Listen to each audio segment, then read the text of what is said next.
Very busy. Well, I'm happy naman. I'm not complaining. We cannot. I'm super busy and I'm happily busy. We're celebrating Mother's Day and kami natutuwa talaga na ikaw ang ating naging bisita. Totoo yun. Talaga? Yes. Dahil mo sobrang daldal. Hindi. This is your show. Dina, take me back to when you were 19. You became a mother. A long time. You became a young mother at 19. How was that? Kumusta yun? Not yet. Nanganak ako 20. 20 ka na. But well, you're a mother na rin when you're pregnant at 19. Oh, it was hard. Parang it came unexpectedly. Parang I didn't expect to be a mother at that time. My career was like, woo, it was going up. And then suddenly, poof, something happened. So, young as I was really confused. Parang I didn't know, what am I gonna do? Am I really in love? Is this love or what? What am I going to do? Am I just doing this to please some people who are afraid na masira yung reputation or what? My dad, for example, parang he was so scared na masisira yung family name, it's a disgrace. People will say ganito, ganyan, ganyan, ganyan.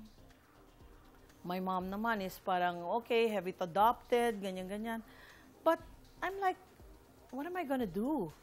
I mean, the only thing I really was sure of was I didn't want my child to experience what I went through, growing up na separated yung parents. Okay, so you got married, and that was the story, and you had Danica, pagkatapos si Oyo. 2 years later, I had Oyo. Right.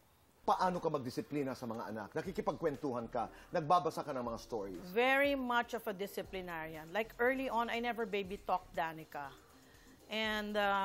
And early on, talagang I would impose na bawal ang sinungaling. But kasi before si Danica, naalala ko, naku, napalo ko yan eh. Kasi, may kagat si Oyo. Sabi ko, why does Oyo have a bite? Who bit him? Sabi kong ganun. Sabi ni Danica, it's not me, Mama. Who bit your brother? Is it Mitch? Eh, yung pamangking ko, halos magkaedad sila. It's Mitch. Sabi ko, how can Mitch do it? Eh, sabi ko, Mitch doesn't have teeth. Sabi ko, you better tell the truth or I'm going to spank you real hard. Mama, I didn't bite Oya boy. Tapos sabi ko, you tell the truth, otherwise you're going to kneel in mung beans. I'm telling you. Finally sabi niya, Mama, I know na who bite Oya boy. Who bit. Bit. Kasi I am so particular about grammar. So bata pa lang, anong bite? Bit. Past tense. I know now who bit Oyo. Who? The devil. The devil daw. Okay. Sabi ko lang, yak. Pinaluhod ko nga sa bigas. Eh di syempre, kinagalitan ako ni Vic. Batang-bata yan, pinapatulan mo, pinapaluhod mo sa bigas. Bakit? I mean, we actually parent according to the way we were parented. Don't you? Yeah, I totally agree. You parent according to the way you were parent. Normally, you raise your kids according to the way you were raised. But in my case, maybe in the beginning it was like that because that was how my father raised me. But I didn't do what my mom did. Which was? Kasi my mom, she's European, di ba? She's Swiss. So, very independent. She will never put on your socks. She will never go to your graduation. Independent eh. Wala silang mga ganun-ganon. No, what you were trying to say is, you were mothering dahil yun ang alam mo. Yun ang pagpapalaki sa'yo. Spoilers, Vic.